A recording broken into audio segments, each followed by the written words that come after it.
30 রোজা কোরআনের কোথাও নেই। কোরআন এবং হাদিসের ব্যাখ্যা অনুযায়ী আপনি নিজে একজন মুসলিম না, আপনি তো একজন কাফির হয়ে গেছেন। চট্টগ্রামের মাইজ ভান্ডারের একজন আছে নইমুদ্দিন মাইজ ভান্ডারি, উনি যে সমস্ত কথাবার্তাগুলো মানুষকে বোঝায়, আজকে সকালে বক্তব্য দিয়েছেন যে 30টা রোজা রাখা লাগবে, কোরআনে কোনো জায়গায় নেই। একটা ফরজ বিধান নিয়ে কি হাসি তামাশার জিনিস বলেন? তো এই লোকটাকে কেউ থামাচ্ছে না। এই মানুষগুলো দিন থেকে মানুষকে ফেরাতে চায়, আর ওর খপ্পরে পড়ে অনেকে আল্লাহর দিন থেকে ফিরে চলে যাচ্ছে।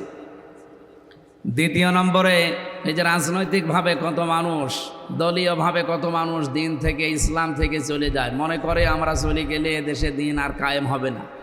দিন কায়েমের দায়িত্ব কি শুধুমাত্র এই দেশে জামাত ইসলামের? বলেন বলেন, ছাত্রী সংস্থার, ছাত্র শিবিরে দিন কায়েমের দায়িত্ব কার? আমরা শুধু অছিলা, আমরা কামলা, বলে না কামলা কাজ করে এই যে জমিতে, লেবার, মনিষ, জন, পাট যাই বলে, আমরা সেই চেষ্টা করে যাচ্ছি। কায়েম হলে ভালো, না হলে আমাদের কোনো অসুবিধা নেই।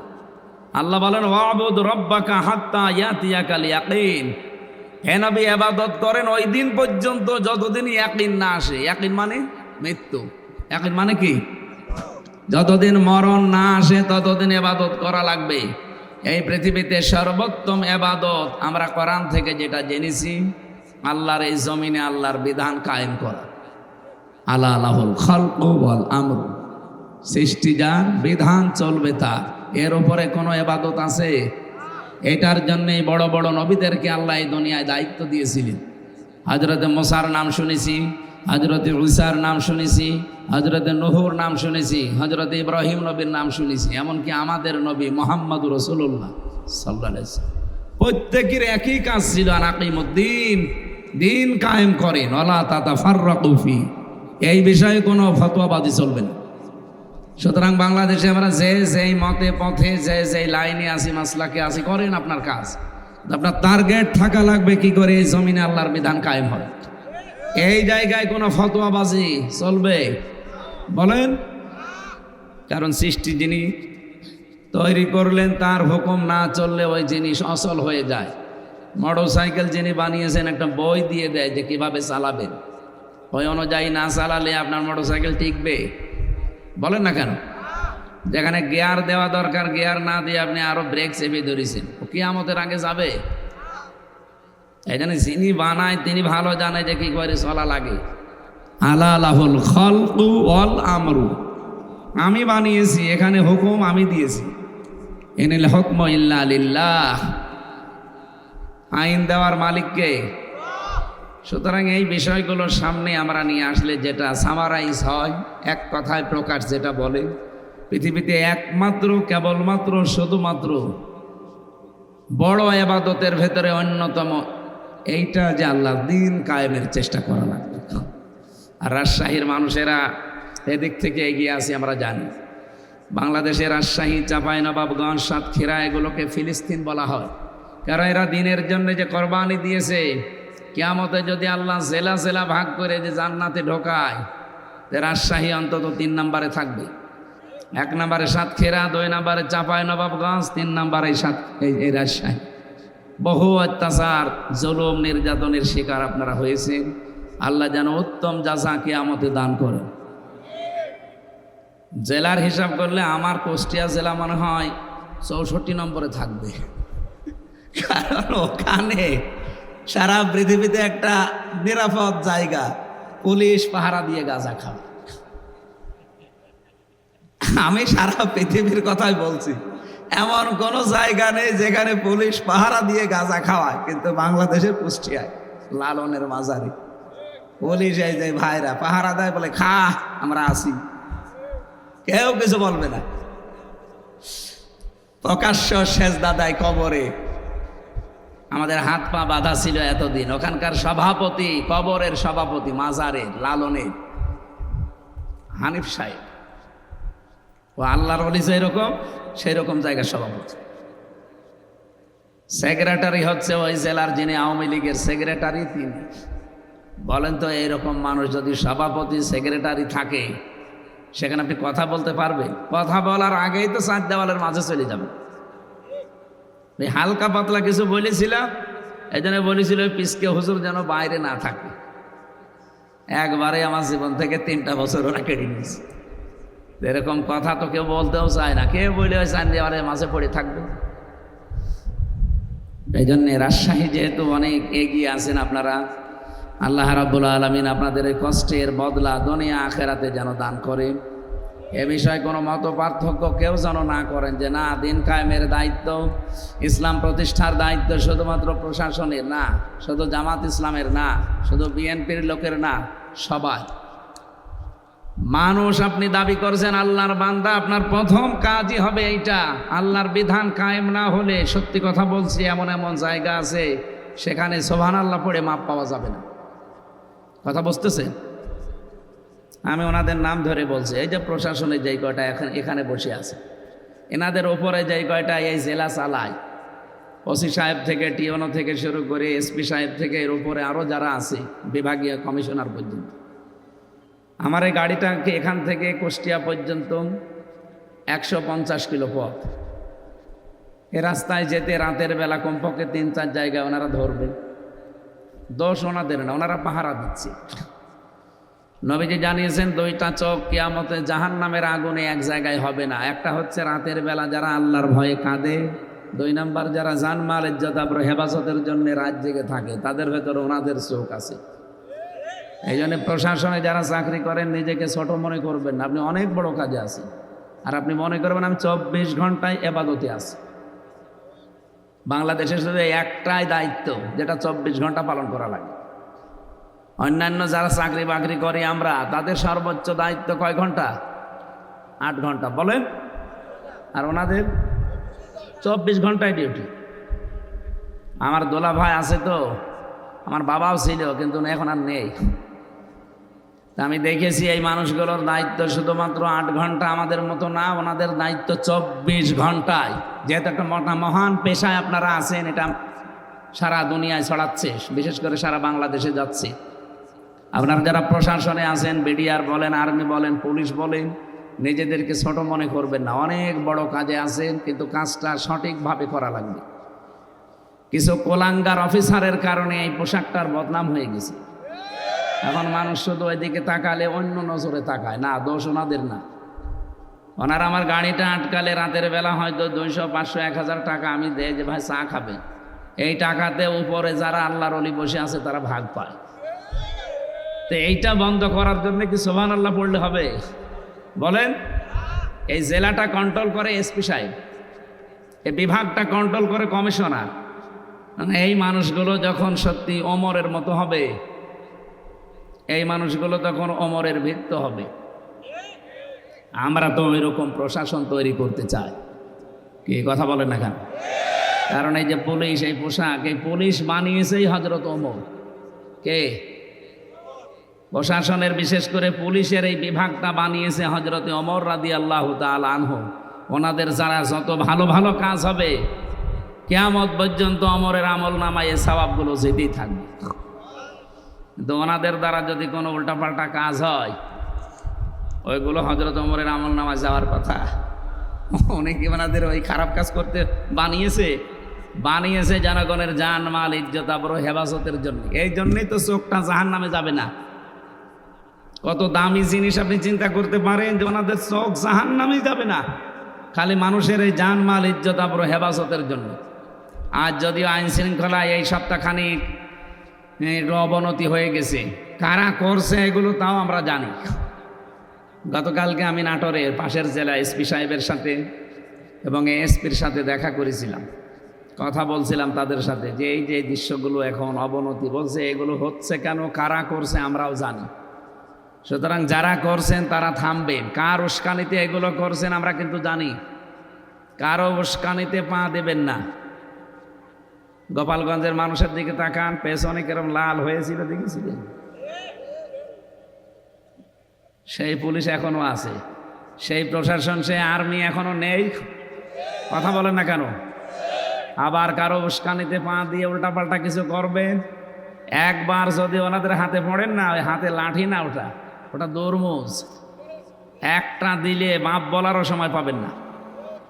এই জন্য আমরা আশা করব কারো উস্কানিতে যেন আমরা পা না দেই। দেশটা বেশ ভালোই সামনে এগিয়ে যাচ্ছে, আরও এগিয়ে যাবে ইনশাআল্লাহ। আরও আমার যতটুকু বাস্তবতা এগিয়ে যেত, কিন্তু আল্লাহর ওলি যাওয়ার সময় 14টা ব্রিফকেস নিয়ে গেছে। কি পাইলটকে বলেছিল যে ব্রিফকেসগুলো উঠেছে? বলছে জি ম্যাডাম, চলো। আর একটা কথা বলেন, অন্তত কাওয়া কাকুকে তো বলতে পারতো যে কাওয়া চলে গেলাম, তাও বলেন। আমার নাম্বারটা জোগাড় করে বলতে পারতো না যে হামজা 3 বছর জেল খাটালাম, আমি চলে যাচ্ছি, দোয়া করো, তাও বলেন। চলে গেল চুরি করে। যাওয়ার সময় কি ছাই আর মাটি নিয়ে গেছে? কি নিয়ে গেছে? এই কারণেই তো আমরা এখন ঋণী। কতগুলো ঋণ আমাদের মাথার উপরে দিয়ে গেলেন। এদেশে এখন কেউ জন্ম নিলে তার মাথার উপরে 1,10,000 টাকা ঋণ ফোকলা করে দিয়ে গেছে দেশটা। আর বলে যে আমি কি করেছি, যে আমার অপরাধ কি? আপনি এখনো অপরাধ টের পাননি? আপনার জীবনের সবচাইতে বড় অপরাধ আয়না ঘর। হ্যাঁ, কথা বলেন না কেন?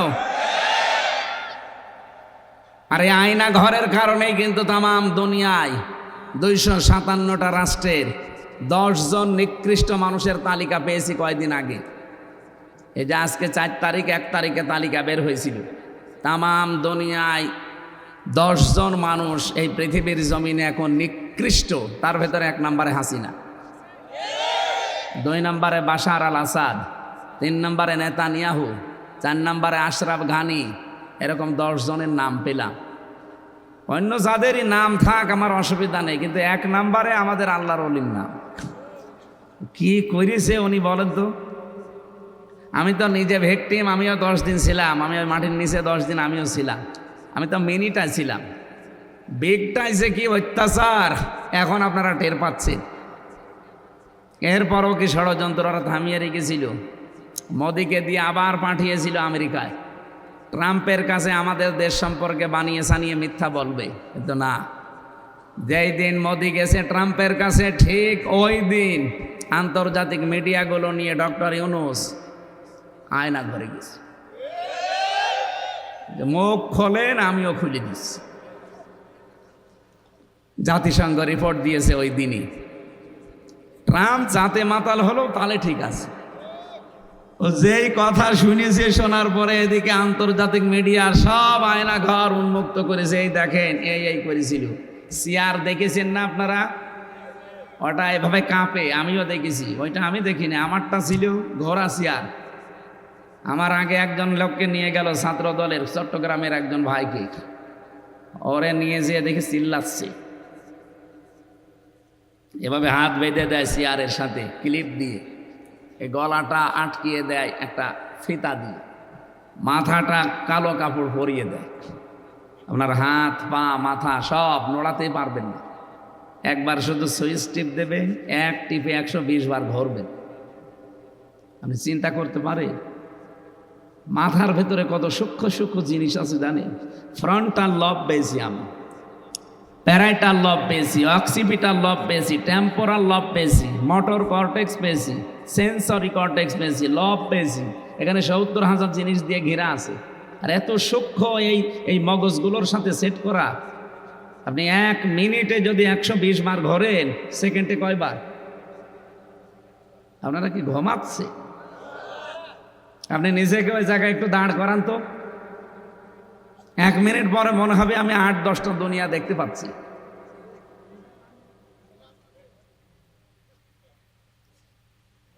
এরকম একটা মেশিন নিয়ে আসলো আমার এই নখ তোলার জন্য, বলছে নখ তোলা হবে। আমি দেখলাম আমার হাত আমার আগে চেয়ারে নিয়ে গেছে, ওর হাত তো বাঁধা। ও মেশিনটা এমন মাপে তৈরি করা, পায়ের সাথে আর হাতের সাথে শুধু একবার টিপ দেবে, একবারে নখগুলো সব খুলে চলে আসবে। আরে নখ খুলে গেলেও তো হয় না, ওর উপর আবার লবণ ছিটিয়ে দেয়। ওই পুলিশকে জিজ্ঞাসা করেন, ওরা যদি দায়িত্ব এরকম থাকে ও বলতে পারবে।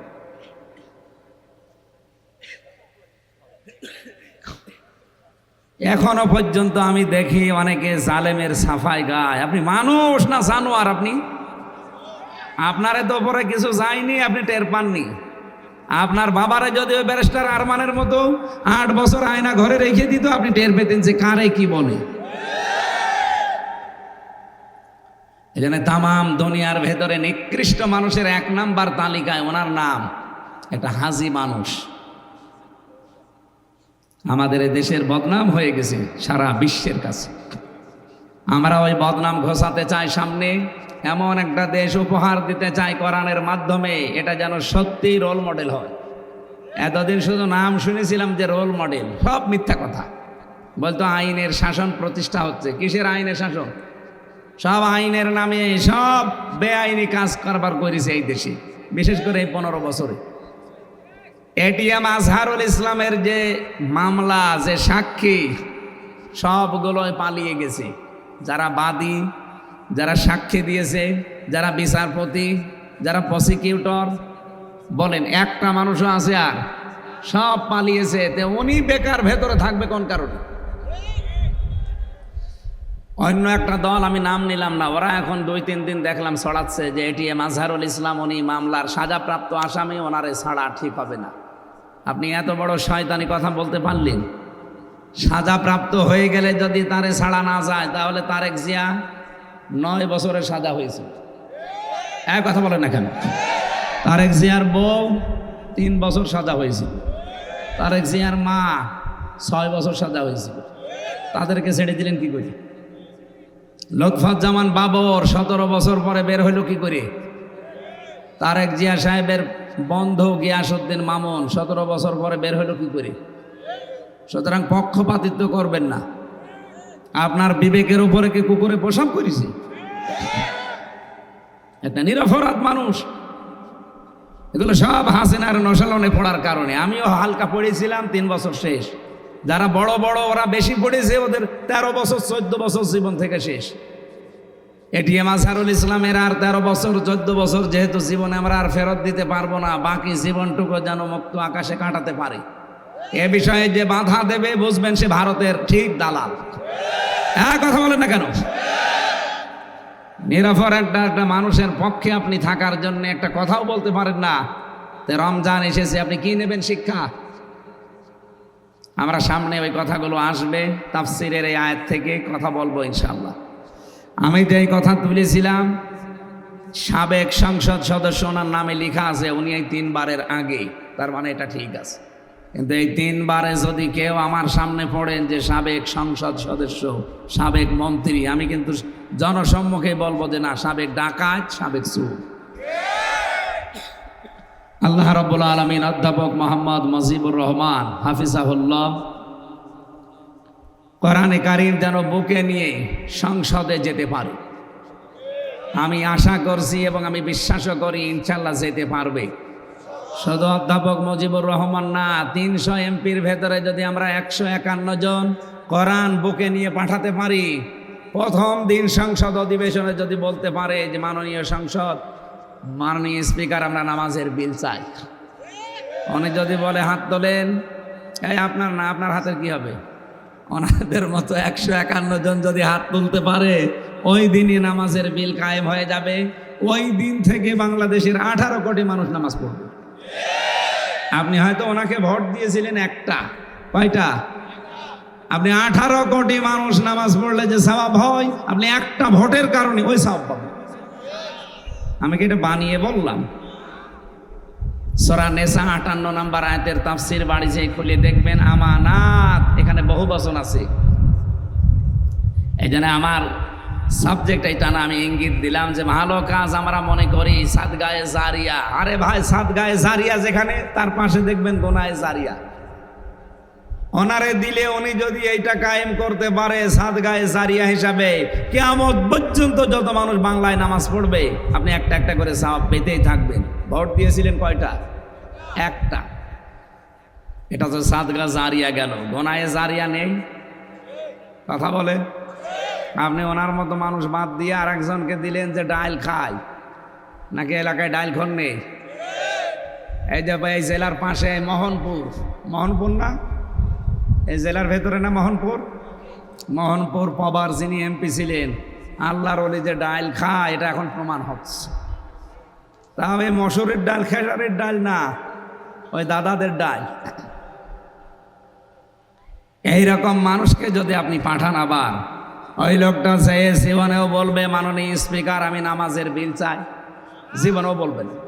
ও বলবে ওই যে এখন সিগারেট খাওয়ার জন্য স্বরাষ্ট্র উপদেষ্টা কি বলেছে ওইটা নিয়ে ওনার পদত্যাগ দাবি করছে। আরে রমজান মাসে তুই মেয়ে লোক জনসম্মুখে সিগারেট খাবি কোন কারণে? এক কথা বলেন না কেন?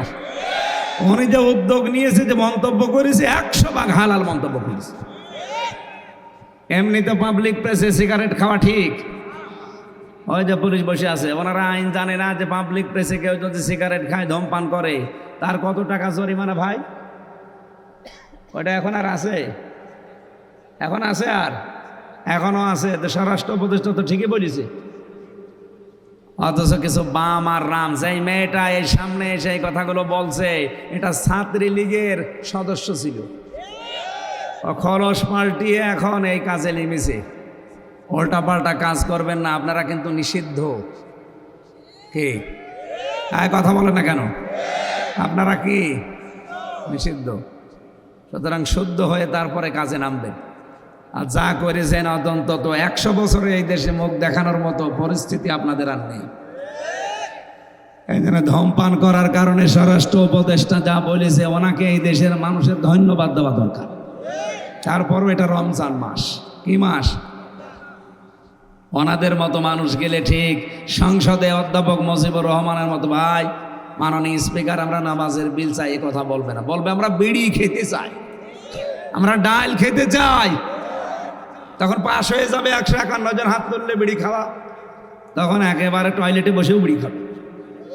কি অনেকে খায় না?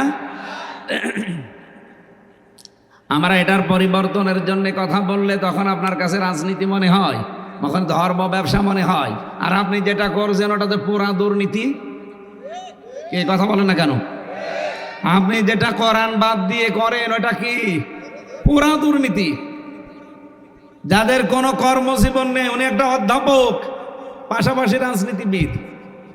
যাদের কোনো কর্মজীবন নেই, শুধু রাজনীতি তাদের পেশা, বুঝবেন ওর জীবনে দুর্নীতি ছাড়া কিচ্ছু নেই।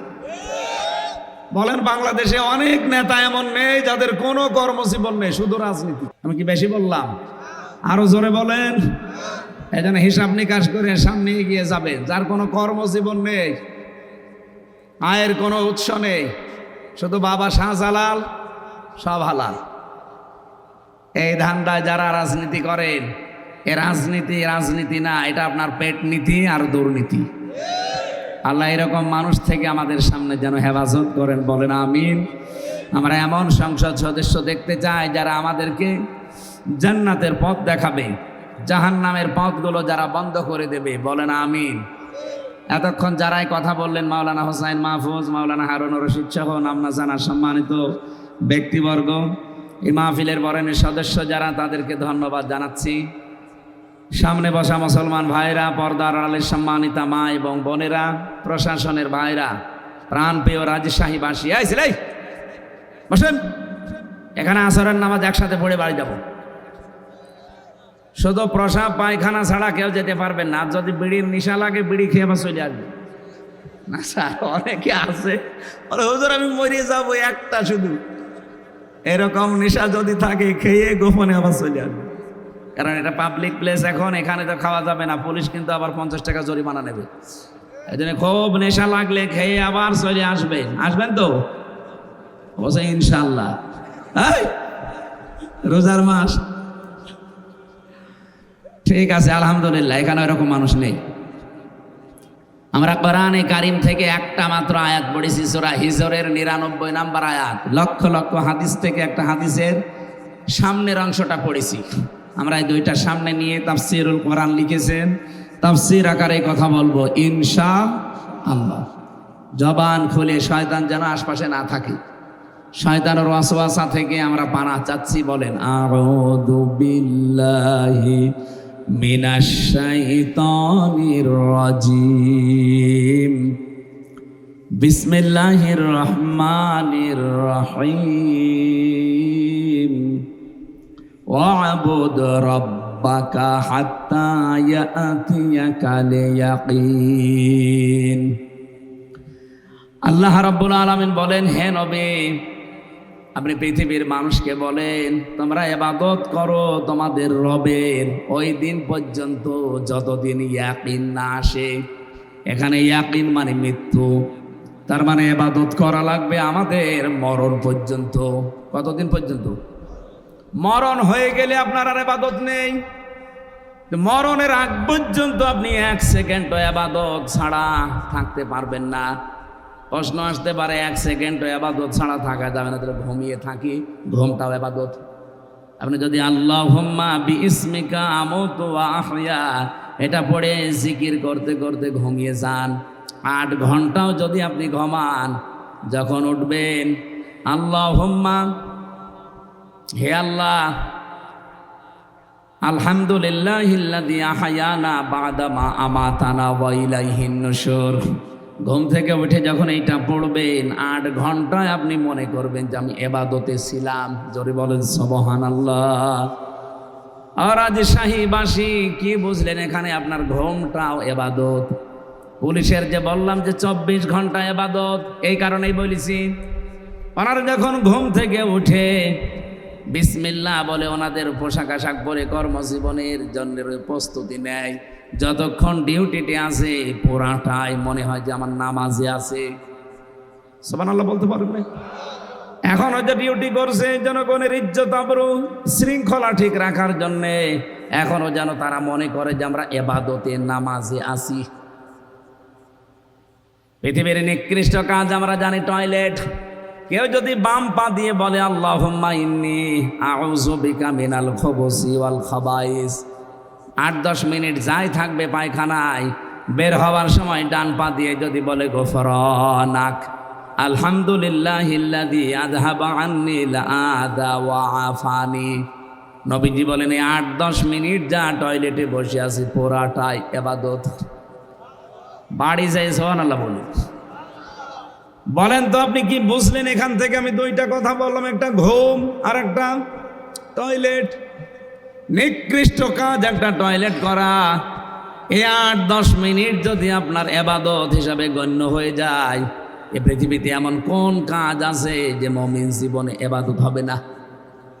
আপনি যদি স্ত্রীর সাথে হাসি মুখে কথা বলেন, ওইটাও ইবাদত। সুবহানাল্লাহ বলতে পারেন না? কেউ যদি স্ত্রীর দিকে হাত এগিয়ে দেয়, ও যদি মহব্বতের সাথে চেপে ধরে, সারাদিন যে গনাগুলো হয়েছিল সগীরা, নবীজি বলেন সব হাতের ফাঁকা দিয়ে ঝরে যায়।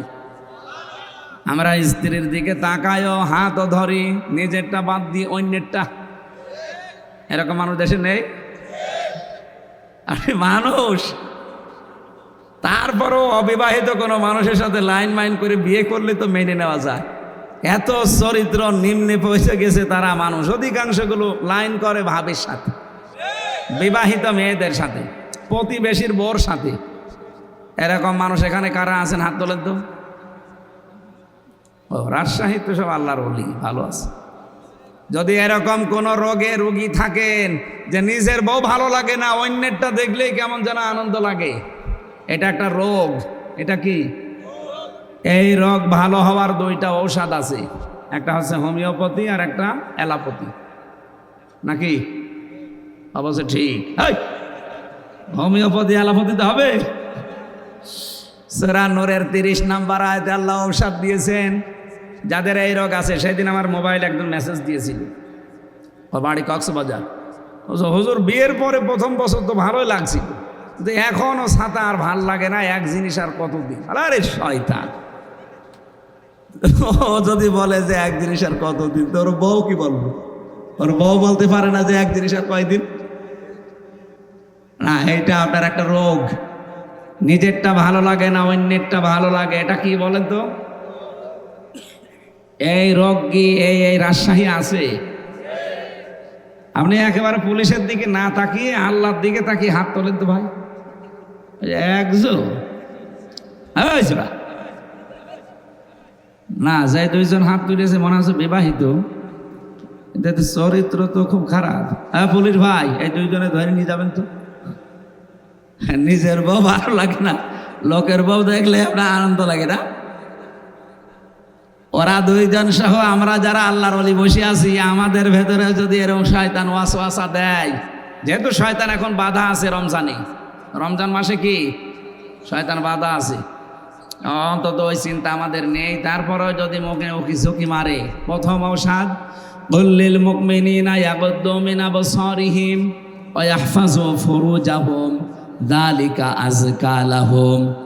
আল্লাহ পাক বলেন, নবী আপনি মুমিন পুরুষদেরকে বলেন তারা যদি পর নারী দেখে সঙ্গে সঙ্গে যেন চোখ নিচের দিকে করে। 2 নম্বরে তাদের লজ্জা স্থান যেন তারা হেফাজত করে, এইটাই পবিত্রতম পন্থা। সুতরাং পবিত্র হওয়ার জন্যে কোরআনের এই ঔষধ ছাড়া পৃথিবীর কোনো ঔষধ দিয়ে আপনার চরিত্র সংশোধন করতে পারবেন? বলেন বলেন না। ব্যস্ত? হ্যাঁ ঠিক আছে, না অনেকক্ষণ আছেন তো, আলহামদুলিল্লাহ যান। সুবহানাল্লাহ আলহামদুলিল্লাহ। এখানে আসরের আজান হয় কয়টায়? হ্যাঁ 5টায় নামাজ পড়ছি আমরা কুষ্টিয়ায়, এখন আর এত তাড়াতাড়ি এলাকা মনে হয় আহলে হাদিসের না, হানাফি এত তাড়াতাড়ি নামাজ পড়ে কি? 4:30টায়, 4:30টায় আজান হবে, 4:45-এ নামাজ হবে। এখানে আমি নিজে নামাজ, আমার তো পড়ানো হবে না, আমার 2 রাকাত, আমি নিজে নামাজ পড়বো। আর পুলিশ আজকে সব অজু করে নামাজ পড়াবো। পুলিশরা এমনি নামাজ পড়ে, আমি জানি, চেহারা দেখে বোঝা যাচ্ছে নামাজি। আমি আসার সময় ওসি সাহেবের সাথে নাকি এই যে গাড়ি নিয়ে চলে গেল, দেখা হয়েছিল, কথা বললো, বলছে আমাদের ভাইরা আছে, আপনারা যান, অসুবিধা নেই। সুশৃঙ্খলভাবে অনুষ্ঠান শেষ করে মোনাজাত করে আমরা বাড়ি যাব। এর আগে কয়েকজন চলে যাবেন? যান, চলে যান। ওনার না সেমিনার আছে গুরুত্বপূর্ণ, উনি চলে যাচ্ছে। আপনারও কি সেমিনার আছে? আপনার কি কাজ এত গুরুত্বপূর্ণ? আসর পর্যন্ত থাকা যাবে না? এই আয়াতের মূল শিক্ষাগুলো আমি 7টা বের করেছি, আমরা আজকে এখান থেকে বের করে বাড়ি নিয়ে যাব। থাকবেন তো ইনশাআল্লাহ? প্রথমে যেটা বলছিলাম, আপনি মেয়ে লোকের দিকে তাকাতেই পারবেন না, না বিষয়টা এমন না, তাকাতে পারবেন, কিন্তু 14 জন মেয়ে লোকের দিকে। কয়জন? আপনার নিজের মা, নিজের বোন, নিজের ফুফু, নিজের খালা, নিজের মেয়ে, এরকম 14 জন মহিলা বাদ দিয়ে পৃথিবীর কোনো মহিলা যদি সামনে পড়ে, সে যেরকমই হোক না কেন, প্রথম নজর পড়ার সঙ্গে সঙ্গে চোখ নিচের দিকে করা লাগবে। এই ঔষধ কার? আরো জোরে বলেন। এটা যারা যারা সত্যি মেনে চলতে পারতাম, পুলিশের কাছে এত মামলা দেওয়া লাগতো না। আপনি থানাতে যান, যে দেখেন অধিকাংশ মামলা মেয়েলি হয়, মেয়ে লোক নিয়ে, না জমি জায়গা নিয়ে। এই 2টা ছাড়া মামলা আছে ওনাদের কাছে, সব এই 2টা। তা আমরা নিজের চোখকে যদি আজকে থেকে কন্ট্রোল করতে পারি, অন্তত এই মামলা আর যাবে না ওনাদের কাছে। আরে ভাই, আপনার নিজের মেয়ের দিকে আপনি কোনোদিন খারাপ নজরে তাকাতে পারেন? বলেন বলেন। নিজের মায়ের দিকে, নিজের ফুফুর দিকে, বলেন না কেন? তাহলে অন্য যেগুলো আছে যদি চোখ পড়িয়েও যায়, প্রথম নজর মাপ, পরের নজর পাপ। এই জন্য প্রথম নজর যদি পড়ে যায়, সঙ্গে সঙ্গে নিজের চোখ নিজের দিকে করবেন। এটা শুধু পুরুষের জন্য না, মেয়ে লোকের জন্যেও। কথা বলে না কেন?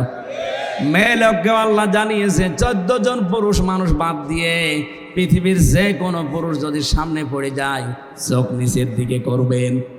তার ভেতরে নিজের বাবা, নিজের ভাই, নিজের ছেলে, এরকম 14 জন সূরা নিসার ভেতরে আছে, 21 নম্বর আয়াতে পাবেন।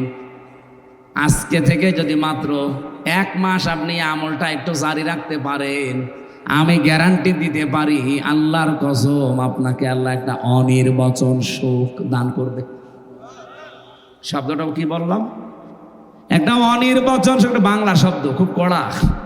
একটা অনির্বচন সুখ আপনি পাবেন। এটা পৃথিবীতে কিনতে পাওয়া যাবে না, এটা আল্লাহ যিনি বানিয়েছেন তিনি আপনাকে দেবেন এই ঔষধ খাওয়ার কারণে। আজকে থেকে আমাদের চরিত্রকে সংশোধনের জন্য আল্লাহর এই ঔষধ, নারী পুরুষ আমরা সবাই। হ্যাঁ, কষ্ট হবে, শয়তান তো জাল পেতে বসে আছে, কষ্ট হবে। তারপরেও যেহেতু রোজা রাখার দ্বারা আল্লাহ আমাদেরকে একটা জিনিস দিতে চান, সেটা হচ্ছে তাকওয়া। সেটা কি? আমি একটা একটু 1 মিনিটে ব্যাখ্যা করছি, তারপরে আমার আলোচনায় যাচ্ছি। ইন্নাল্লাযীনা তাকাউ ইযা মাসসাহুম তাইফুম মিনাশ শাইতানি তাযাক্কারু ফাইদা হুম মুবলিসুন। সূরা আরাফের 102 নম্বর আয়াতে আল্লাহ জানিয়েছেন, নিশ্চয় যারা তাকওয়া অবলম্বন করবে রমজানের রোজা রাখার দ্বারা, ইদা মাসসাহুম তাইফুম মিনাশ শাইতান, শয়তান যদি তাদেরকে ওয়াসওয়াসা দেয়, তাযাক্কারু, তাকওয়া থাকার কারণে সঙ্গে সঙ্গে তারা আল্লাহর কথা স্মরণ করবে, আল্লাহর আযাবের কথা, আল্লাহর নিয়ামতের কথা, আল্লাহর পুরস্কারের কথা, জান্নাত জাহান্নামের কথা, এগুলো স্মরণ করার সঙ্গে সঙ্গে ওই মানুষগুলো ওই অবাধ্য কাজ থেকে তারা নিজেদেরকে বিরত রাখবে। ফাইদা হুম মুবলিসুন, তাদের এই অন্তর্দৃষ্টি খুলে যাবে। চোখ কিন্তু দুইটা, ভেতরে একটা কাজ করছে, অন্তরের চোখ আর একটা চর্ম চোখ। এই দুইটাই যখন তার সামনে ওপেন হয়ে যাবে, খুলে যাবে, এই মানুষগুলো তখন সঙ্গে সঙ্গে এই মেয়ে লোকের দিকে তাকানোকে গোনা মনে করে ফিরিয়ে নিয়ে আসবে চোখ। আরে ওষুধটা মাত্র 14 দিন থেকে 1 মাস আপনি খেতে থাকেন, আমল করতে থাকেন, আল্লাহর কসম আপনাকে আল্লাহ ওলি বানিয়ে দেবে। 2 নাম্বারটা আর একটু কড়া। আল্লাহ বলেন তাদের লজ্জাস্থানের হেফাজত করা লাগবে। যদি এটা খুব কঠিন হয়ে দাঁড়িয়েছে এখনকার জামানায়, এই যে মোবাইল যাদের আছে, কম্পিউটার যাদের আছে, ল্যাপটপ যাদের আছে, টেলিভিশন বিশেষ করে যারা এন্টিনা দিয়ে চালান, ডিশ ওয়াইফাই দিয়ে যারা চালান, এই যে এই দৃশ্যগুলো যন্ত্র ছোট, কিন্তু এইগুলো জাহান্নামে যাওয়ার বড় কারণ। মানুষের লজ্জাস্থানকে, চরিত্রকে ধ্বংস করার জন্য এর চাইতে বড় মাধ্যম আর নেই। এগুলো ব্যবহার করে আপনি জান্নাতের দিকে এগিয়েও যেতে পারেন, আর এগুলোর অপব্যবহারের কারণে আপনি জাহান্নামও কিনে ফেলতে পারেন। ভারতের 36টা চ্যানেল আমাদের দেশে চলছে। কয়টা? 36টা।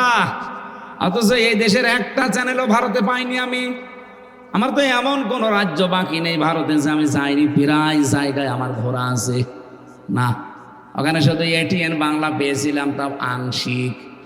অথচ ওদের 36টা আমাদের দেশে চলছে। বলেন একটাও তো চরিত্র ভালো হওয়ার কোন চ্যানেল আছে? সব চরিত্র ধ্বংস করার। বলেন বলেন।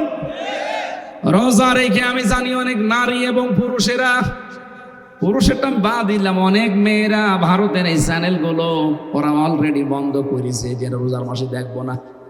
আপনি যখন সিদ্ধান্ত নিয়েছেন মুসলমানদের মেয়েদের জন্য, বউদের জন্য, মাদের জন্য ভারতের একটা চ্যানেলও দেখা যায় নেই। কারণ কি করে সংসার ভাঙা লাগে, স্বামীর মনে দুঃখ দেওয়া লাগে, বউ শাশুড়ির ভেতরে দ্বন্দ্ব, এইটা ছাড়া কিচ্ছু নেই। এক কথা বলেন না কেন? তাহলে এইরকম কোন চকলখড়ি জিনিস মেয়েরা, মুসলমানরা দেখতে পারে? আপনারা দেখেন? আপনারা দেখেন? আমি জানি পুরুষ মানুষের সময় কই দেখে তো ওরা বসে বসে 12-13টা সিরিয়াল দেখে বসে বসে। একটা যদি না দেখতে পারে পরের দিন কাজা তোলে। নামাজের কাজা নেই, সিরিয়ালের কাজা তোলে। মাসলা যেহেতু মনে এসেছে বলে ফেলি, মা বোনেরা যারা এসেছেন বিভিন্ন জায়গায় বসে আছেন, রমজানের এই মাস যারা পেলেন, ফামাং শাহিদা মিনকুমুশ শাহরা ফালিয়াসুম, তোমাদের ভেতরে কেউ যদি রোজার মাস পায় সে যেন অবশ্যই রোজা রাখে। এ নির্দেশ কার?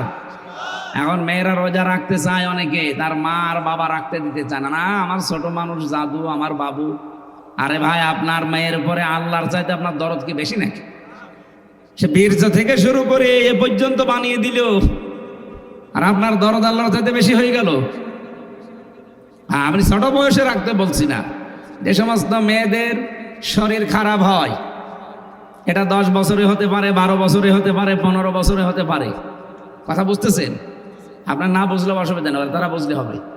সম্মানিত মা এবং বোনেরা, আপনাদের জন্য 1 মিনিট বলছি। যাদের 10, 12 বছর, 14 বছর, 15 বছরের শরীর খারাপ শুরু হয়, যখন শুরু হবে ওই সময়ের পর থেকে আপনার রোজা ফরজ, কারণ আপনি বালিকা হয়ে গেছেন। পুরুষের যখন স্বপ্নদোষ শুরু হয় 10 বছরে, 12 বছরে, 15 বছরে, যাই হোক, ওই দিন থেকে তার উপরে রোজা, নামাজ। বলেন বলেন। কিন্তু নামাজেরটা দেখেন, মেয়েদের শরীর খারাপ হলে নামাজ পড়া লাগে না, ওটা কাজাও করা লাগে না, মাপ। কিন্তু রমজানটা এরকম না। রোজা যদি কেউ 3টা 5টা 7টা 10টা রাখতে না পারেন, কাজা হয়ে যায়। 11 মাস ধরে ওই 7টা রোজা 10টা রোজা আপনাকে করে দেওয়া লাগবে। তাহলে রোজা কত বড় গুরুত্বপূর্ণ বিধান।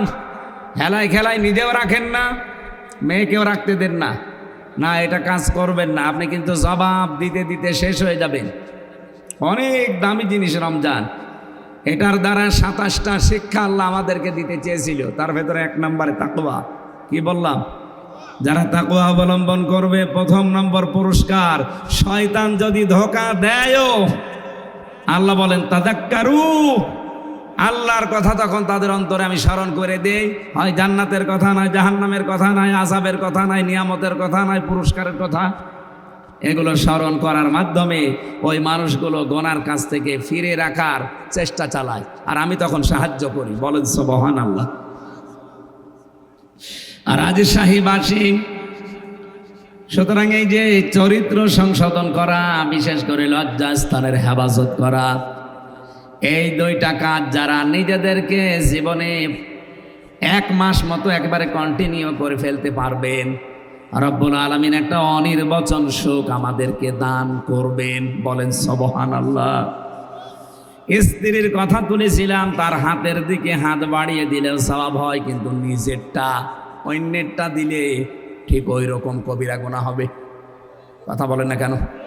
এই জন্য যারা অন্যের সাথে লাইন করে আছেন নিজের বউ বাদ দিয়ে, বিশেষ করে বিবাহিত মেয়েদের সাথে, ভাবি হোক, প্রতিবেশীর স্ত্রী হোক, বা পাশের বাড়ির মেয়ে লোক হোক, যাদের বিয়ে হয়ে গেছে, এরকম মানুষের সাথে যাদের লাইন, এই মুহূর্তে মোবাইল নাম্বার থাকলে ডিলিট করে দিন, হোয়াটসঅ্যাপ নাম্বার থাকলেও ডিলিট করে দিন। কারণ জীবনেও সে তালাক না দিলে আপনি বিয়েও করতে পারবেন না, সারা জীবন কষ্ট পেয়ে মেয়ে মরবে। এরকম কষ্ট পাচ্ছেন কারা? এলাকায় নেই? এরকম কষ্টে থাকবেন আপনি একদম মরণ পর্যন্ত। মরণ পর্যন্ত আমাদের ইবাদত করার দায়িত্ব, আর আমরা মরণ পর্যন্ত কষ্ট পেয়ে যাচ্ছি। আল্লাহ আমাদের হেফাজত করেন, বলেন আমিন। আমার ইবাদত হবে কি 2 বছর 5 বছর, না মরণ পর্যন্ত? বলেন বলেন। হ্যাঁ, আমি মরে গেলে আমার আর ইবাদত নেই। মরে গেলে আমার দায়িত্ব তখন জীবিত মানুষদের। বলেন তো, আমি এই যে নদীতে, এই যে এখানে পুকুর আছে, মরে গেলাম, পড়ে মরে যাওয়ার পরে আমার দাফন হবে, কাফন হবে, কবরে দেবে, এটাকে দায়িত্ব আমার? বলেন বলেন। কার? জীবিতদের। সুতরাং আমার কাজ হবে আমার মরণ পর্যন্ত, এবং এই কাজটা হবে পুরাটা ইবাদত। পুরাটা কি? এরকম ইবাদত এই কোরআনে কারিমে আছে 500। কয়টা? আরো জোরে বলেন। এই 500-র ভেতরে একটা ইবাদতের নাম হচ্ছে সিয়াম বা রোজা। এটা এত গুরুত্বপূর্ণ বিধান, পৃথিবীর অন্যান্য বিধানগুলো আল্লাহ নাজিল করেছে জমিনে, আর রোজার নামাজের বিধানটা আল্লাহ একেবারে রাসূলুল্লাহকে নিয়েছে আরশে। 6 মাস দিয়েছিল। কয় মাস? 50 ওয়াক্ত নামাজ দিয়ে, 6 মাস রোজা দিয়ে তিনি যখন ফিরে আসছিলেন, মুসা নবীর সাথে দেখা হয়েছিল 6ষ্ঠ আসমানে। হযরতে মুসা ডাক দিয়ে বলেন, ইয়া রাসূলুল্লাহ সাল্লাল্লাহু আলাইহি সাল্লাম, খুব আনন্দ মনে হচ্ছে। কি দিয়েছে আল্লাহ আপনাকে? বন্ধুর বাড়িতে গেলে তো কিছু না কিছু হাদিয়া তোফা দেয়, কি পেয়েছেন আপনি? নবীজি বলেন, ভাই মুসা, আমি পেয়েছি 50 ওয়াক্ত নামাজ আর 6 মাস রোজা। হযরতে মুসা বলেন, এত কিছু পেয়ে আপনি আনন্দে আছেন, বাস্তবতা বোঝেন আপনি। আপনি আমার চাইতে সম্মানে বড়, কিন্তু অভিজ্ঞতা আপনার চাইতে আমার বেশি। দুনিয়াতে আমি আপনার আগে গিয়েছি, আমি দেখেছি ওই জায়গায় আমার উম্মতের ওপরে মাত্র একটা রোজা ফরজ ছিল বছরে, আর মাসে প্রতিদিন মাত্র 1 ওয়াক্ত নামাজ ফরজ ছিল, তাই তারা পড়তো না। আর আপনি 6 মাস রোজা পেয়ে 50 ওয়াক্ত নামাজ পেয়ে আনন্দে আছেন। জান আল্লাহকে বলেন যেন কমিয়ে দেয়। তিনি সেই কয়বার যান আল্লাহ কমাতে থাকে। শেষে আর 5 ওয়াক্ত ছিল, আর 1 মাস ছিল রোজা। মুসা নবী বলেন, না, আবার যান, আবার কমান। বিশ্ব নবী বলেন, ভাই যে মুসা আমার লজ্জা করছে, আল্লাহর কাছে আমরা যেতে পারবো না। বারবার আল্লাহ আমাকে দিতে চায়, আর আপনি বলেন যে কমান। না, আমার লজ্জা করে, আমি আর যেতেই পারবো না, আমার উম্মত মারবে। সঙ্গে সঙ্গে জিবরাইল এসে বলে, হে রাসূল, আল্লাহ পাক সিদ্ধান্ত জানিয়েছেন। তিনি কিন্তু 50 ওয়াক্তই লিখে ফেলেছিলেন, 6 মাস রোজায় লিখেছিলেন। আপনার কনসিডারের কারণে আল্লাহ কমাতে কমাতে পর্যন্ত এসে দাঁড়িয়েছে। আপনার উম্মতদেরকে যে বলবেন, তারা যদি সত্যি 5 ওয়াক্ত নামাজও সঠিকভাবে পড়তে পারে, রমজানের 1 মাস রোজা যদি সঠিকভাবে তারা রাখতে পারে, হক আদায় করে, আল্লাহ জানিয়েছেন 50 ওয়াক্ত নামাজ আর 6 মাস রোজা রাখার সওয়াবই তাদের দিয়ে দেবেন। সেই সুযোগ এখন আমাদের অলরেডি চলছে। এজন্য যাদের জীবনে রোজা এসেছে, খুব মারাত্মক পরিস্থিতি খারাপ হওয়া ছাড়া রোজা ছাড়বেন না ভাই। অনেকে বলে, আমি ভ্যান চালাই, আমি গরিব মানুষ, মাঠে কাজ করি, আমারও রোজা রাখা লাগবে। লাগবে না মানে? আপনি কি আল্লাহর বান্দার বাইরে?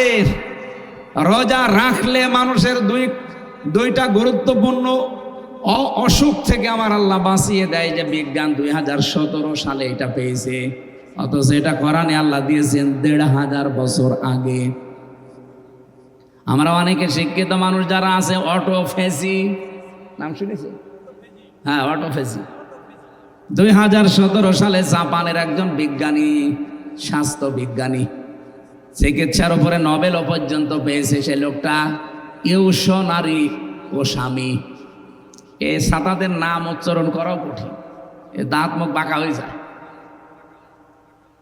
এই লোকটা চিন্তা করছে, আমি তো নোবেল পেয়েছি সেই বিষয়টা নিয়ে, এটা দুনিয়ার মানুষকে উনি জানিয়েছেন। আমাদের শরীরের ভেতরে 2 কোটি কোষ আছে। কোষ, আমরা যখন একাধারে খাবার খেতেই থাকি, তখন ওই আশেপাশে গুলো কিছু কোষ বৃদ্ধি হতে থাকে। বৃদ্ধি হতে হতে এই আসল কোষ যেগুলো, এগুলোই তখন দুর্বল হয়ে যায়। আর যেগুলো বৃদ্ধি, ওই পরগাছা আগাছা, ওগুলো তখন আরো শক্তিশালী হয়। দেখবেন ফসলের ভেতরে আগাছা পরগাছা, ওর জোর বেশি না কম? আর ওগুলো বেশি হলে আসল ফসল ঠিক থাকে, দুর্বল হয়ে যায়। কথা বলে না কেন? এই কোষগুলো আল্লাহ যেগুলো দিয়েছেন শরীর কন্ট্রোল করার জন্য, এগুলো তখন আর দাম নেই, কমে যায়। ওই পরগাছা অতিরিক্ত যেগুলো, ওগুলো এত শক্তিশালী হতে থাকে। উনি চিন্তা করলেন, এটা কমানো যায় কি করে। 13 বছর গবেষণা করে এই তথ্য দুনিয়ার মানুষকে দিয়েছে।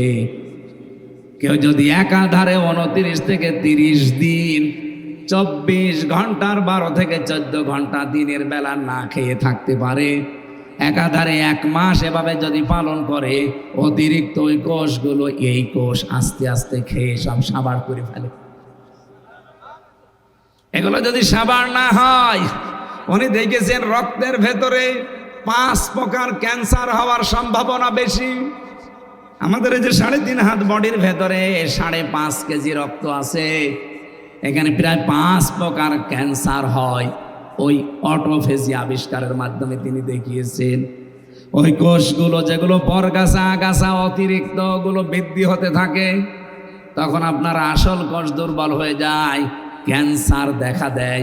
2 নম্বরের টিউমার, হয় এটা ভেসে উঠবে, নাই রক্তের ভেতরেই থাকবে। অনেকের দেখবেন শরীরের ভেতরে টিউমার ভেসে ওঠে। এই যে একটা ভেসে উঠেছে, এটা আমার জেলখানা থাকতে হয়েছিল 3 বছরে। ওখানে তো চিকিৎসা ছিল না, করতে পারি নাই। বের হয়েও যে সময় দেব, সে সময়ও পাই না। উনি বলছে 30 দিন যদি একাধারে দিনের বেলায় কেউ না খেয়ে থাকতে পারে, অটোমেটিক ভাবে, ওই ন্যাচারাল ভাবে যেগুলো তৈরি হয়, ওনার তো আল্লাহ বলে না, বলে যে গডের দেওয়া প্রাকৃতিক ভাবে, প্রকৃতিগতভাবে যেগুলো তৈরি হওয়া 2 কোটি, ওগুলো তখন এই আশপাশে যা থাকে খেতে আরম্ভ করে। খেতে খেতে খেতে খেতে 30 দিনে পুরা সাবাড় করে ফেলে। আপনার রক্তে 5 প্রকার ক্যান্সার আর টিউমার হওয়া থেকে তখন আপনি বাঁচতে পারেন। বলেন তো, রোজা রাখার দ্বারা এই উপকার উনি চিন্তা করলেন। পৃথিবীতে কোনো ধর্মীয় গ্রন্থে তথ্য পাওয়া যায় কিনা? 4,500 ধর্মীয় গ্রন্থ আছে দুনিয়ায়। কত? 4,500 উল্লেখযোগ্য যেগুলো তিনি মিলিয়েছিলেন, দেখি কোনটা মিলানো যায়। সর্বশেষ তিনি আমাদের কোরআন, মুসলমানদের ধর্মীয় গ্রন্থ, সূরা বাকারার 84 নম্বর আয়াতের শেষের অংশের সাথে তিনি এই তথ্যটা মিল পেয়েছেন। তাসুমু খায়রুল লাকুম, রাব্বুল আলামিন বলেন তোমরা রোজা রাখো তাহলে তোমাদের উপকার হবে, তোমাদের ভালো হবে। কি ভালো হবে? তার 1 নাম্বার ভালো তিনি এইটা দিয়েছেন। এখানে ধনী হোক গরিব হোক, রোজা রাখলে মারাত্মক এই অসুস্থতা থেকে, অসুখ থেকে আল্লাহ আপনাদেরকে আমাদেরকে বাঁচাবেন। বলেন সুবহানাল্লাহ। 2 নম্বরে, কোনো মানুষ যদি রোজা রাখার অভ্যাস করে, আমরা 2 জন নবীর নাম পড়েছি কিতাবে। একজন নবী হযরতে নূহ আলাইহিস সালাম, সারা জীবনে কোনোদিন তিনি অসুস্থ হননি। 950 বছর হায়াত পেয়েছিলেন, সারা জীবনই তিনি রোজা রাখতেন। বিজ্ঞানও এখন প্রমাণ করছে রোজা রাখলে শরীরের ভেতরে অনেক জার্ম আল্লাহ শুকিয়ে দেয়, নষ্ট হয়ে যায়। ওগুলো এমনি এমনি আপনি সুস্থতা অনুভব করবেন। এতে যারা বলে আমি গ্যাসের কারণে রোজা রাখতে পারি না, এটা একটা ভণ্ডামি। রোজা রাখলে গ্যাস আরো ভালো হয়। যারা বলে আমি ডায়াবেটিসের কারণে রোজা রাখতে পারি না, আরে ভাই আমি নিজে তো পরীক্ষিত। জেলখানায় গিয়ে আমার ডায়াবেটিস 27 হয়ে গিয়েছিল। এই যে আজ 3 দিন রোজা রাখার দ্বারা আমার মনে হচ্ছে যে আমার ভালোই লাগছে। এই জন্য রোজা রাখলে বিজ্ঞানও প্রমাণ করছে যে রোজা রাখার দ্বারা মানুষের ডায়াবেটিস আরো কন্ট্রোল হয়। সুবহানাল্লাহ বলতে পারেন? রোজার মাস যারা পেয়েছেন রোজা ছেড়ে দেবেন, বলেন। উদ্বুদ্ধ করবেন আরো যারা রাখতে চায় বা রাখতে পারে এরকম মানুষদেরকে। আমার ভাইরা, 3 নাম্বারটা পেয়েছি, কোন মানুষ যদি রোজা রাখার দ্বারা তাকওয়া অবলম্বন করতে পারে, যেটা এটা ইবাদতের ভেতরে অন্যতম একটা ইবাদত। তাকওয়া অবলম্বন করার দ্বারা দুনিয়া আখিরাতে তো ফায়দা আছে। আল্লাহ পাক এই পৃথিবীতেও যদি কোনো বিপদেও পড়ে, এই রোজা রাখার দ্বারা যে তাকওয়া অর্জন হয়েছে, এই তাকওয়ার কারণে মহান আল্লাহ তার ওই বিপদটাও দূর করে দেয়। হযরত ইউসুফ নবীর দিকে আপনি তাকাবেন, 7টা দরজায় তার তালা লাগানো ছিল। জুলাইখা এমন একটা জায়গায় নিয়ে তাকে প্রেম নিবেদন করেছিল। হযরত ইউসুফ কিন্তু চরিত্রের মহা দুর্যোগের ভেতরে পড়ে গিয়েছিলেন। ওই সময় বলেছেন রব্বুল আলামিন কুয়ায় ফেলেছিল ছোটবেলায়, ভাইরা তুমি আমাকে বাঁচিয়ে দিয়েছো আমার জীবনটা, কিন্তু আজকে আমি ঘরের ভেতরে এমন অবস্থায় আছি, এখানে শুধু জীবন না আমার ঈমান বাঁচানোই দায় হয়ে পড়েছে। কারণ মানুষ হিসাবে তার ভেতরেও চাহিদা ছিল না, ছিল না? কোরআনে কারীম জানিয়েছে ওয়ালাকাদ হাম্মাত বিহি ওয়া হাম্মা বিহা। জুলাইখা যেমন জেনা করার জন্য সব খুলে রাজি, ইউসুফ নবীও রাজি। হ্যাঁ না, মানে এখানে বাংলা অর্থ তো এটাই আসবে, ওয়ালাকাদ হাম্মাত বিহি ওয়া হাম্মা বিহা। 2 জনে রাজি। ইউসুফ নবীও রাজি ছিল, কারণ তার মানবিক যে গুণাবলী এগুলো তো তার ভেতরে আছে। আমির হামজার মতো 100 মানুষের যৌবন আল্লাহ নবীদেরকে দিয়েছিলেন। তারপরও সামনে যিনি দাঁড়িয়ে আছেন যেমন তেমন কালো ধলা মেয়ে লোক না, এটা বিশ্ব সুন্দরীর ভেতরে একজন। আমরা তাফসিরে 4 জন মহিলার নাম পেয়েছি। এই পৃথিবীতে এত সুন্দর করে আল্লাহ আর কাউকে বানাননি, আর বানাবেনও না। 1 নম্বরে আমাদের আদি মাতা হযরতে হাওয়া আলাইহিস সালাম, 2 নম্বরে জুলাইখা। এত সুন্দর করে আল্লাহ তার কাটিং তৈরি করেছিলেন, দেখলে মানুষের ক্ষুধা পর্যন্ত মিটে যেত। কি সুন্দর হতে পারে বলেন তো আপনি? পৃথিবীতে এখন যারা বিশ্ব সুন্দরী হয়, এদেরকেই দেখলে নাকি মানুষ হা করে থাকে। তাহলে জুলাইখা কত সুন্দরী হতে পারে? যেহেতু তার সন্তানাদি হয়নি, এজন্য তার যৌবনও ঠিক ছিল। 2 জন পুরুষকে আল্লাহ সব জায়গায় সৌন্দর্যের অধিকারী বানিয়েছিলেন। তার 1 নম্বরে আমাদের নবী মুহাম্মদুর রাসূলুল্লাহ সাল্লাল্লাহু আলাইহি সাল্লাম, 2 নম্বরে হযরতে ইউসুফ নবী।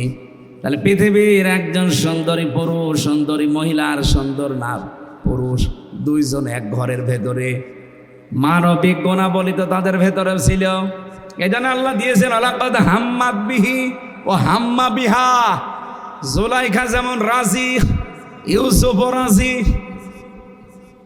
বাংলা অর্থ এটাই লেখা আছে।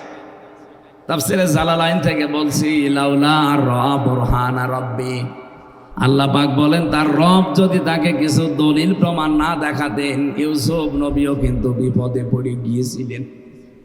কি দলিল দেখালেন রব? এক নম্বরে দলিল তাকে দেখিয়েছেন, সরাসরি জান্নাত থেকে একটা চিরকুট নিয়ে এসে হযরত ইব্রাহিম মেলে ধরেছে। ওখানে লেখা আছে, ইউসুফ আমি তোমার মালিক আল্লাহ রব্বুল আলামিন বলছি তুমি কিন্তু জিনা করতে পারো না। দুই নম্বরে তার বাবা ইয়াকুব আলাইহিস সালামের সূরাত আল্লাহ হাজির করে দিয়েছিলেন। বাবা যেন সামনে দাঁড়িয়ে বলছে, ইউসুফ আমি তোমার বাবা বলছি তুমি কিন্তু জিনা করতে পারো না। সন্তান যত খারাপ হোক বাবার সামনে কাজ করবে কেউ? এই দুইটা দলিল দিকে আল্লাহর দিকে ভরসা করে তিনি দৌড় দিলেন সামনে। তিনি জানতেন না যে সামনের দরজা খুলবে, শুধু ভরসার তাওয়াক্কুল ছিল কার উপরে? আরো জোরে বলেন, কাযালিকা লিনাসরিফা আনহু সুআ ওয়াল ফাহশা ইন্নাহু মিন ইবাদিনাল মুখলাসিন। আল্লাহ পাক বলেন এইভাবেই আমি আল্লাহ তার থেকে অন্যায় এবং অন্য যে অবাধ্যতা এগুলো দূর করে নিয়েছিলাম। আমার মুখলেস বান্দাদেরকে আমি আল্লাহ এইভাবে করেই ভালোবাসি। এখান থেকে আমি যে শিক্ষাটা পেয়েছি, হযরত ইউসুফ আল্লাহর ভয়ে চরিত্রের এই মহা দুর্যোগের সময় তিনি যে চেষ্টা করেছিলেন, শুধু রব্বুল আলামিন সামনের দরজাগুলো সব তার কুদরত দিয়ে খুলে দিয়েছিলেন। ইউসুফ নবীর ধারণাও ছিল না যে জায়গায় দরজা খুলতে পারে। আমরা যদি কিয়ামত পর্যন্ত যারা দুনিয়ায় আসবেন, আল্লাহর ভয় রোজার দ্বারা যেটা তৈরি হয় তাকওয়া, রোজার দ্বারা তাকওয়া তৈরি হয়, এটার প্রমাণ আমরা নিজেই। এখন আমার কিন্তু সারাদিন এমনিতে জার্নি, আর সকাল থেকে আমি পরিবারের পেছনে সময় দিচ্ছিলাম বিভিন্ন জায়গায়। আমি একটু ক্লান্ত হয়ে গেছে, আজকে আমার গলাও শুকিয়ে গেছে, দুই দিকে পানি আমার দেখেন। আমি যদি একটা ডোব দিয়ে নিচে যে পানি খাই, আল্লাহ ছাড়া কেউ টের পাবে? এরপরও আমি মরে গেলেও আজানের আগে কিছুই খাবো না। কার ভয় বলেন তো? আরো জোরে বলেন।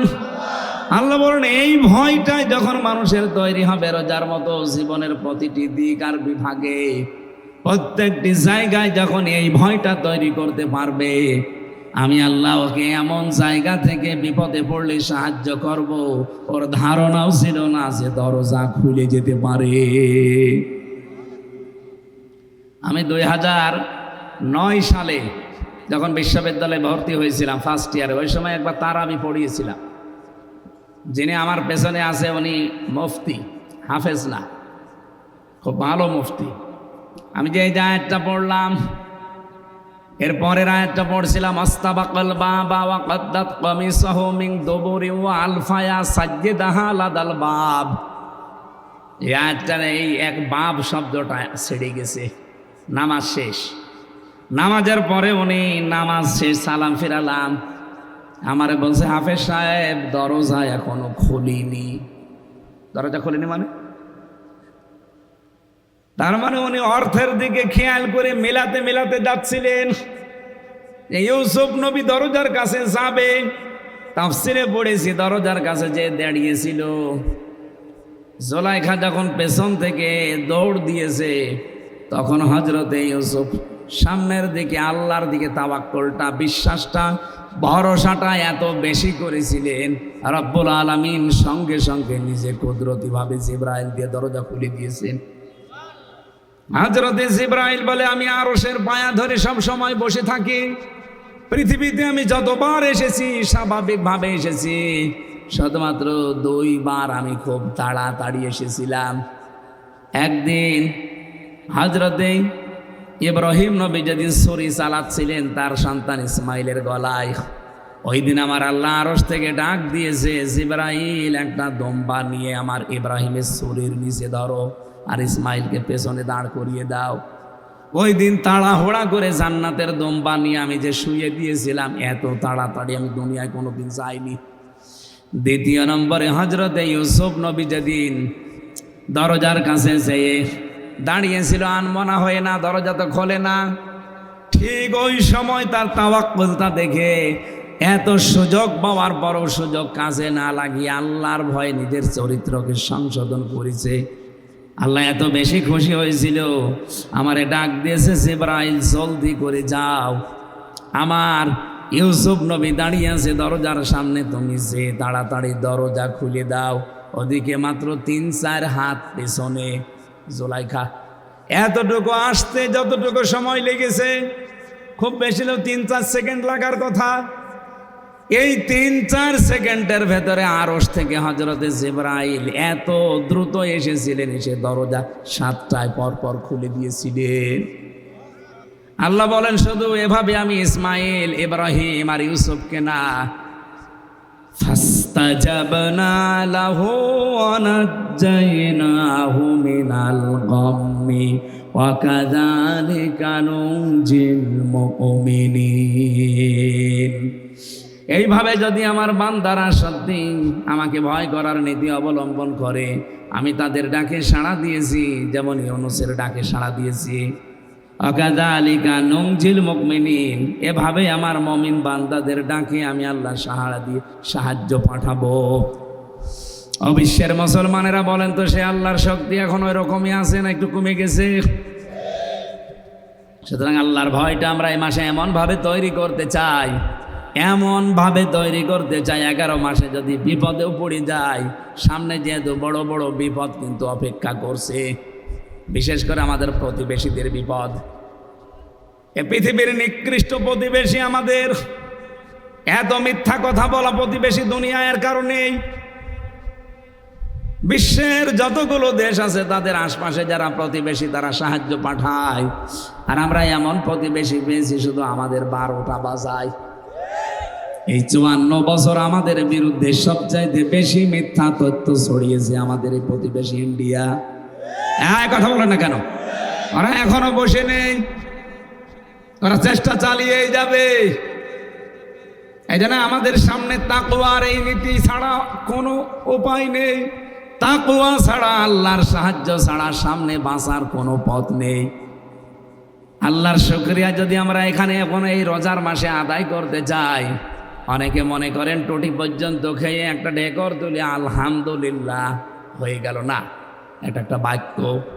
কোন মানুষ যদি শুকরিয়া আদায় করতে চায়, আল্লাহ পাক আমি কোরআন থেকে বলছি, ওয়া ইয তাআযানা রাব্বুকুম লা ইন শাকারতুম লাযীদান্নাকুম ওয়া লা ইন কাফারতুম ইন্না আযাবি লাশাদীদ। এটা সূরা ইব্রাহিমের 9 নম্বর আয়াতে আছে। রব্বুল আলামিন বলেন, শুকরিয়া যদি আমার কোনো নিয়ামতের আদায় করো, আমি আল্লাহ ওটা বাড়িয়ে দেব। কুফরি করলে ছিনিয়ে নেব, কঠিন আযাবে ফেলে দেব। শুকরিয়া আদায়ের মাধ্যম হচ্ছে 3টা। 1 নম্বরে মুখে স্বীকার করা লাগবে যে হাঁটায় নিয়ামত, রমজান যে আমাদের জন্য নিয়ামত, আমরা স্বীকার করি। বলেন বলেন, আরে ভাই বেরোজাদার যারা তাদের বাদ দিলাম, রমজান যে কত বড় নিয়ামত। আমি নিজেরটা বললাম, আমার ডায়াবেটিস এখন কন্ট্রোলে, গ্যাস এখন স্বাভাবিক, আমার শরীরও এখন সুস্থ। 1 মাস রোজা রাখার দ্বারা পুরা এই যে ক্যান্সার হয়, টিউমার হয়, এই কোষগুলো আল্লাহ পুরাটা আমাকে কমপ্লিট করে দেবে, সুস্থ বানিয়ে দেবে। এগুলো তো দুনিয়ার, আখিরাতে তো আরো আলাদা আছে। পৃথিবীতে মানুষ বিপদে পড়লে যার মাধ্যমে আল্লাহ সাহায্য পাঠাবে তার নাম তাকওয়া। ওয়ামাইয়াত্তাকিল্লাহা ইয়াজআল লাহু মাখরাজা। কোন মানুষ যদি আল্লাহকে ভয় করার নীতি অবলম্বন করে জীবন কষ্ট করে হলো চালাতে পারে, এমন জায়গা থেকে তার সাহায্য আসবে, তার ধারণাও ছিল না যে এরকম জায়গায় সাহায্য আসতে পারে। সেই সুযোগ আল্লাহ রমজানের মাধ্যমে আমাদের করে দিয়েছেন। সুতরাং আমরা স্বীকার করছি রমজান একটা ইবাদত এবং একটা নিয়ামত। 2 নম্বরে অন্তরে এটা মানা। অন্তরে মানা মানে ভেতরে একটা আনন্দ লাগবে আপনার রমজান আসলে, আমরা জানি মুমিন যারা তাদের লাগে। 3 নম্বরে আল্লাহর দেওয়া নিয়ম নীতি, সামনে রমজানের মাধ্যমে যে শিক্ষাগুলো আল্লাহ দিতে চেয়েছেন, পঙ্খানো আদায় করার নাম হচ্ছে শুকরিয়া আদায় করা। এই 3টা সামনে রেখে রমজানের শুকরিয়া আদায় করে বাকি 11টা মাস আমরা যেন আদায় করে চলতে পারি। আমিন। আর যেহেতু 5-6 মিনিট আছে, আজান দেবেন এখনই, দিয়ে এখানেই নামাজ পড়ে নেবেন। আল্লাহুম্মা আমিন। লা হাওলা ওয়ালা